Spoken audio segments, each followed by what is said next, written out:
अस्सलामुअलैकुम viewers, welcome the back the welcome. दिल से करते हैं आप दोस्तों को खुशामदीद ड्रामा सीरियल तेरी राह में, जिसका नेक्स्ट आने वाली एपिसोड में आप लोग देखोगे कि क्या होने वाला है और क्या इंटरेस्टिंग होने वाले सीन हैं। तो अभी तक आप लोगों ने हमारा यूट्यूब चैनल सब्सक्राइब नहीं किया तो जल्दी से कर दें। तो भाई सीन ऐसे होते हैं अगले एपिसोड में दिखाए गए हैं, जहाँ तक कि अहमर बड़ा सोच रहा होता है इस हमारी ईमान और माम के बारे में, कि वही कि भाई माम चली गई घर से तो ईमान जो ना बड़ी खुश होगी और एक्साइटेड होगी।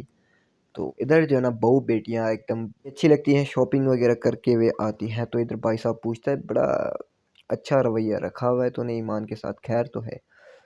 सास जी कहती है ईमान की कि बस अब मैं क्या कर सकती हूँ, मेरे बेटे की खुशी है यार, मैं थोड़ी ना उसकी दुश्मन हूँ। अच्छी बात है यार, ऐसा होना चाहिए। तो यहाँ पर सीन कुछ ऐसे हैं कि दानियाल की बीवी है, कसम खुदा की इसने तो हद ही कर दी है। इस बूढ़ी को भी नहीं छोड़ा, यानी कि ईमान की माँ को भी नहीं छोड़ा। यार राइटर क्या कर रहे हो ऐसे?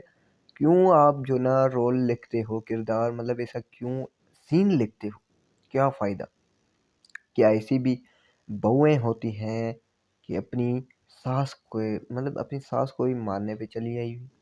पहले तो उस ईमान का बच्चा मारा, अब इस सास को मार रही है। यार कल को अपने शौहर को भी मार देना, ठीक है?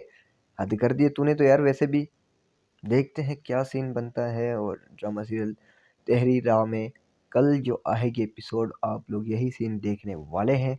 और अभी तक आप लोगों ने हमारा यूट्यूब चैनल सब्सक्राइब नहीं किया तो जल्दी से कर दे।